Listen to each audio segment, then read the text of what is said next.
What fortune lies beyond the stars?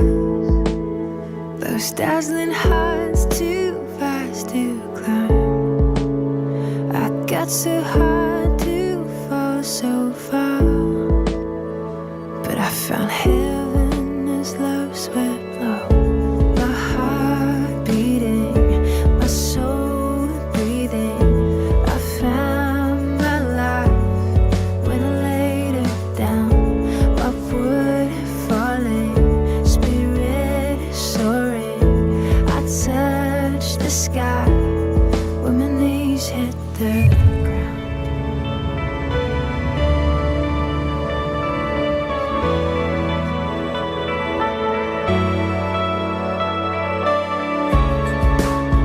What treasure waits within your skies? The gift of freedom gold can't buy. I bought the world and it sold my heart. We traded heaven to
교회 여러분 반갑습니다. 오늘 사순절 이제 22번째 날 또 토요 가정 예배로 함께 예배하겠습니다. 우리 다 같이 찬송가 425장을 찬양 드리겠습니다.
네, 오늘 이 시간 우리에게 주시는 하나님 말씀은 출애굽기 10장 21절로 29절 말씀입니다. 출애굽기 10장 21절로 29절 말씀을 한 절씩 교독하시고 마지막 절은 우리 합독해 보겠습니다. 여호와께서 모세에게 이르시되 하늘을 향하여 내 손을 내밀어 애굽 땅 위에 흑암이 있게 하라. 곧 더듬을 만한 흑암이니라. 모세가 하늘을 향하여 손을 내밀매 캄캄한 흑암이 3일 동안 애굽 온 땅에 있어서 그동안은 사람들이 서로 볼 수 없으며 자기 처소에서 일어나는 자가 없으되 온 이스라엘 자손들이 거주하는 곳에는 빛이 있었더라. 바로가 모세를 불러서 이르되 너희는 가서 여호와를 섬기되 너희의 양과 소는 머물러 두고 너희 어린 것들은 너희와 함께 갈지니라. 모세가 이르되 왕이라도 우리 하나님 여호와께 드릴 제사와 번제물을 우리에게 주어야 하겠고 우리의 가축도 우리와 함께 가고 한 마리도 남길 수 없으니 이는 우리가 그 중에서 가져다가 우리 하나님 여호와를 섬길 것이며 또 우리가 거기에 이르기까지는 어떤 것으로 여호와를 섬기는지 알지 못함이니이다 하나. 여호와께서 바로의 마음을 완악하게 하셨으므로 그들 보내기를 기뻐하지 아니하고 바로가 모세에게 이르되 너는 나를 떠나가고 스스로 삼가 다시 내 얼굴을 보지 말라. 내가 내 얼굴을 보는 날에는 죽으리라.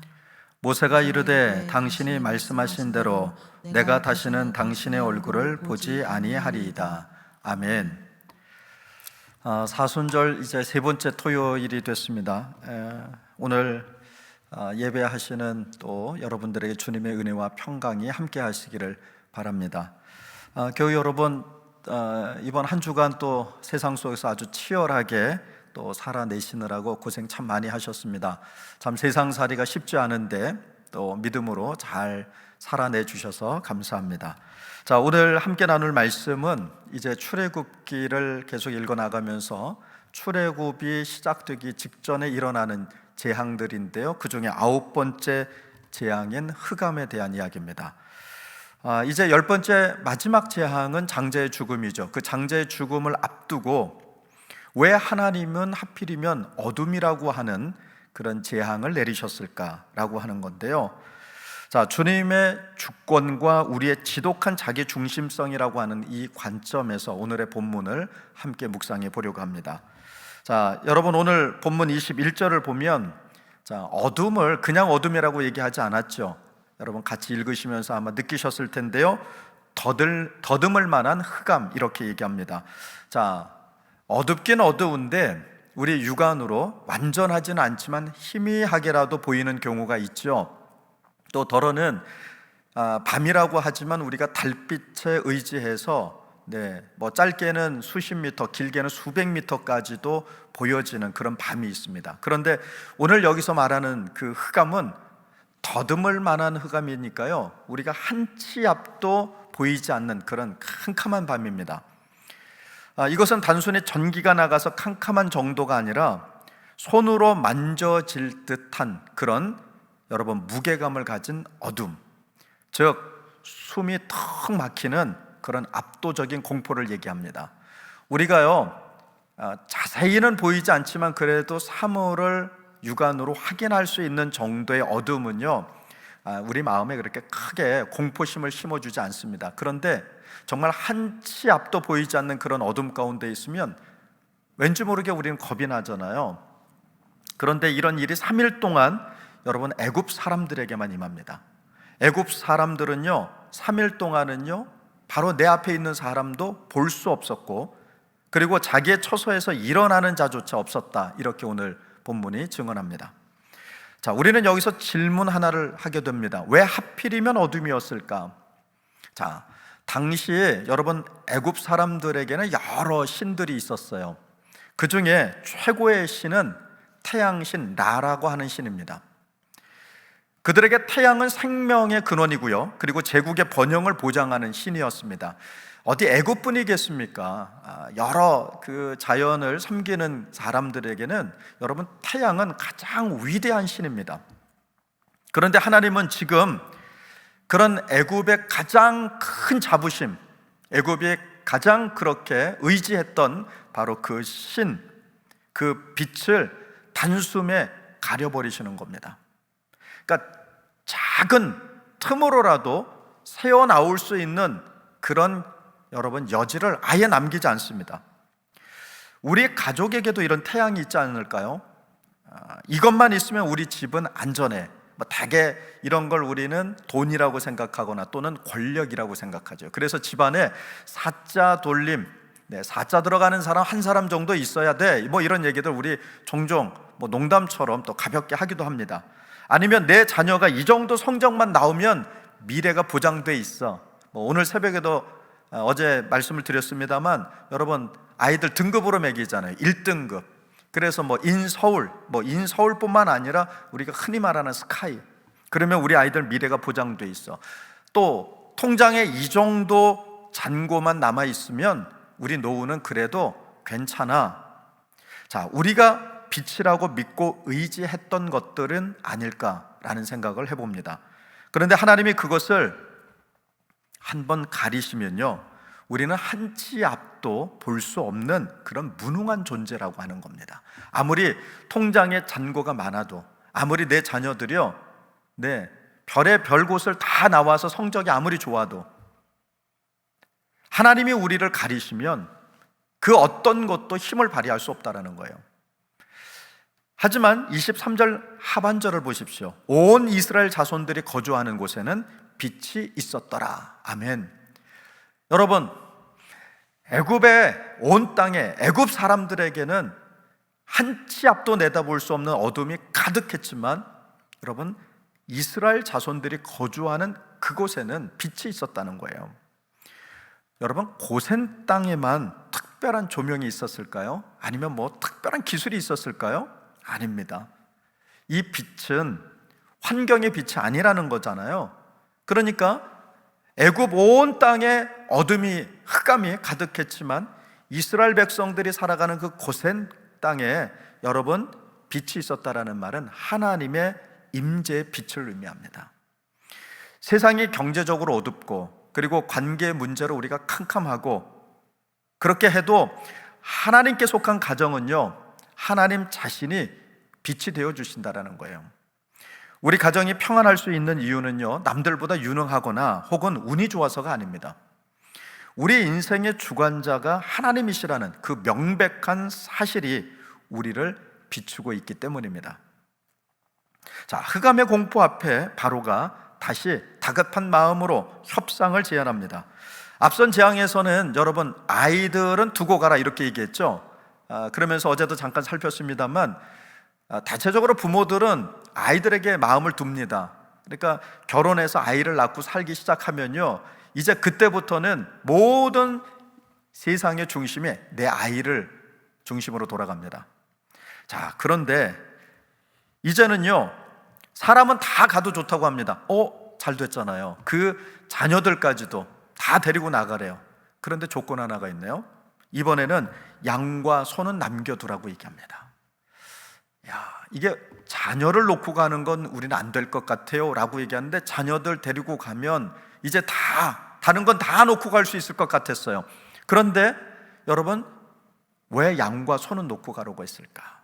이게 사탄이요, 우리를 붙잡는 마지막 끈입니다. 우리를 유혹하는 마지막 여러분 유혹이 바로 이 양과 소입니다. 바로는 알고 있었어요. 그들이 형성한 그 재산, 그거 애굽에다 묶어두면 몸은 광야에 나가서 예배드리지만 어때요? 마음은 결국 다시 애굽으로 돌아오게 될 거라는 사실을 말이죠. 세상은 우리에게 아주 간대하게 말하는 것처럼 합니다. 그런데 이렇게 얘기하잖아요. 신앙생활 열심히 해라, 주일 예배도 드리고 그리고 사순절 기도해도 가라. 하지만 돈 문제만큼은 철저하게 세상 방식으로 해라. 이렇게 살아가지고 뭐 정직하게 산다고, 바르게 산다고 세상이 알아줄 것 같으냐? 세상 사람들, 예수 믿는 사람도 다 그렇게 하고 살더라, 뭐 이런 얘기들 합니다. 그러면서 소유권, 나의 소유의 소유권만큼은 네가 쥐고 가야 된다, 이런 얘기들 합니다. 자, 이 타협 안에 모세는 뭐라고 대답합니까? 여기에 우리의 고백이 담겨져야 합니다. 우리의 가축도 우리와 함께 가고 한 마리도 남길 수 없으니, 그러면서 이렇게 얘기합니다. 우리가 거기 이르기까지는 어떤 것으로 여호와를 섬길지 알지 못함이니이다. 아멘. 이 고백의 핵심은 이겁니다.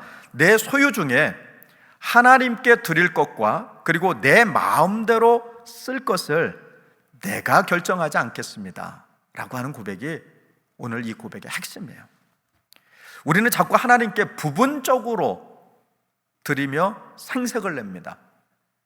부분적인 순종, 또 부분적인 헌신, 그러면서 나는 하나님 앞에 이렇게 하고 있다, 우리는 이렇게 생색을 냅니다. 하지만 모세는 말합니다. 무엇을 드릴지 우리는 모른다. 하나님이 말씀하시면 그게 양 한 마리든 아니면 양 전체든 다 드려야 한다. 그러니 다 가지고 가겠다, 이렇게 얘기합니다. 우리 가정의 물질관은 어떻습니까? 내 노력으로 본 내 돈, 이런 생각이 우리를 지배하고 있지 않습니까? 우리의 집의 모든 소유는, 그런데 여러분, 하나님이 부르실 때 언제나 드릴 수 있는 예배의 제물이 되어야 합니다. 주님, 우리 집 통장도, 우리 집 차도, 우리 집도 주님이 쓰시겠다고 하면 언제든지 내어드리는 예배의 도구가 되겠습니다. 근데 이 말씀을 오해하지 마세요. 지금 여러분의 집문서 가지고 와서 하나님 앞에 드려라, 이런 뜻 아니잖아요. 우리 교회 간증입니다. 우리 교회가 그때 아마 제 기억으로는 건축이었는지 지금 선교였는지 정확하진 않습니다만, 하여간 교회가 뭔가 큰 일을 하고 있을 때, 지금은 권사님이 되셨지만 그때는 집사님이셨어요. 그 집사님이 교회로 자신이 살고 있는 전셋집 전세금을 빼서 하나님 앞에 드린 거예요. 그래서 담임 목사님과 또 당회가 난리가 난 겁니다. 이걸 어떻게 할 거냐, 자기가 사는 집 전세금을 다 빼서 하나님 앞에 드렸다. 근데 이미 하나님 받으셨다. 그래서 당회가 의논해서 다시 돌려드렸다라고 저는 그렇게 들었어요. 여러분, 내가 지금 사는 집 전세금 빼버리면 어디로 가라는 얘기입니까? 어떻게 하라는 얘기입니까? 그런데 그 믿음을 보시는 거죠. 그 믿음을. 지금 여러분 보고 전세금 빼와라, 집문서 팔아서 가지고 와라, 이런 뜻 아니잖아요. 진짜 하나님이 쓰시겠다 하면 내 전부를 다 내어드릴 수 있겠느냐라는 겁니다. 여러분, 내 것이라고 주장했던 그걸 주님이 쓰시겠다고 말씀하실 때 우리가 주님 앞에 내어드리는 예배의 도구가 될 때, 그때 진짜 출애굽을 경험하게 되는 겁니다. 결국 바로는 그 말에 분노하죠. 모세를 향해서 내 얼굴을 다시 보면 내가 죽이겠다, 이렇게 언포를 놓습니다. 그러자 모세가 어떡합니까? 큰일 났다, 이러다가 내가 죽겠구나. 그리고 한 발짝 물러서는 게 아니라 이렇게 얘기합니다. 당신이 말씀하신 대로 내가 다시는 당신의 얼굴을 보지 아니하리다. 이 장면이 성경에서 저는 가장 무서운 장면 중에 하나라는 생각이 들었어요. 그냥 단순히 여러분 결별을 선언하는 게 아니잖아요. 그냥 말로만 난 당신 다시는 안 볼 겁니다, 이렇게 얘기하는 게 아니잖아요. 은혜의 문이 닫히는 소리예요. 하나님이 9번이나 바로를 기다려 주셨어요. 설득하셨죠. 경고하시고, 그리고 어떻게 해요? 재앙을 통해서 보여주셨어요. 그러나 바로가 끝까지 마음을 닫자 이제 주님이 뭐라고 말씀하세요? 더 이상 말씀하지 않으시겠다라는 거예요. 가장 무서운 심판은요, 매를 맞는 게 아닙니다. 우리가 고난의 길을 걷는 게 여러분 심판이 아니에요. 정말 가장 무서운 심판은 하나님이 더 이상 우리의 영혼에, 우리의 삶에 개입하지 않으시는 겁니다. 더 이상 간섭하지 않으시는 겁니다. 부모의 잔소리를 듣고 살 때는 우리 부모님이 제발 잔소리 좀 안 하면 좋겠어요, 이렇게 얘기하지만요, 사실 그 부모님 기운 다 빠지고 아니면 세상 떠나고 나서 누구도 내가 어떤 잘못을 해도, 어떤 곁길로 나가도 아무 말도 하지 않을 때, 여러분 그것처럼 무서운 일이 어디 있어요? 하나님이 침묵하시는 것, 이게 우리에겐 가장 큰 심판입니다. 우리가 느낄 땐 그게 고통스럽고 힘들고 어렵고 답답하고, 그래서 하나님 이런 고난을 제발 거둬주십시오 라고 얘기하지만, 왜 하나님은 도대체 나한테 이렇게 하시는 겁니까? 이렇게 울부짖기도 하지만, 여러분 사실 우리는 더 고통스러운 건 하나님이 우리가 무슨 일을 해도, 무슨 짓을 벌여도 아무 말씀하지 않는, 정말 우리에게 무관심하신 것처럼 무서운 심판은 없는 거예요. 사순절은 우리에게 불편한 말씀을 들려주시는 시간입니다. 내 고집을 지적하시죠. 우리의 우상이 드러나게 하십니다. 그건 그러나 아직 우리에게 기회가 있다라는 축복의 신호입니다. 그래서 하나님의 말씀을 들을 때, 또 하나님의 말씀을 읽을 때 자꾸 내 마음에 거리낌이 온다, 부담감이 온다, 이럴 때는요, 여러분 은혜로 받아들이시면 돼요. 하나님이 지금 나를 깨닫게 하시는 겁니다. 내가 못하고 있는 것, 힘들어하는 것, 안 되는 것, 그걸 하나님 다시 한번 말씀하시는 거예요. 여러분 혹시 우리의 삶의 어떤 영역에서 하나님의 경고를 무시하고 있지는 않습니까? 다음에 하면 되지, 이 정도는 괜찮겠지 라면서 미루고 있는 순종은 없습니까? 이게 마지막 경고가 되지 않도록 오늘 이 시간 우리가 돌이켜야 합니다. 이 흑암의 재앙은 훗날 다른 흑암으로 이어졌습니다. 예수님이 십자가에 달리셨을 때 여러분 아시죠? 정오부터 오후 3시까지 온 땅이 어둠으로 뒤덮였습니다. 애굽의 흑암은 바로의 완고함에 대한 심판이었지만, 여러분 십자가의 흑암은 우리의 완고함을 대신 짊어지신 하나님 아들에 대한 심판이었어요. 예수님이 그 끔찍한 흑암 속에서 이렇게 울부짖습니다. 엘리 엘리 라마 사박다네, 나의 하나님 나의 하나님 어찌하여 나를 버리셨나이까. 여러분, 우리에게 어떤 어둠이 찾아와도 결코 꺼지지 않는 빛, 바로 주님이 계시다라는 것을 기억할 수 있기를 바랍니다. 세상의 흑암을 여러분 두려워하지 마십시오. 양과 소를 남겨두라는 세상의 타협 안에 흔들리지 마십시오. 우리의 가정이 온전히 주님께 속해 있다는 이 사실 하나만으로도 우리는 이미 승리한 사람들입니다. 자, 남은 한 주, 또 새롭게 살아가는 한 주, 우리 인생의 모든 소유권을 우리 주님께 맡겨드리고 주님이 비추시는 그 빛 안에서 당당하게 살아가는 저와 여러분 될 수 있기를 간절히 소망합니다. 기도하겠습니다.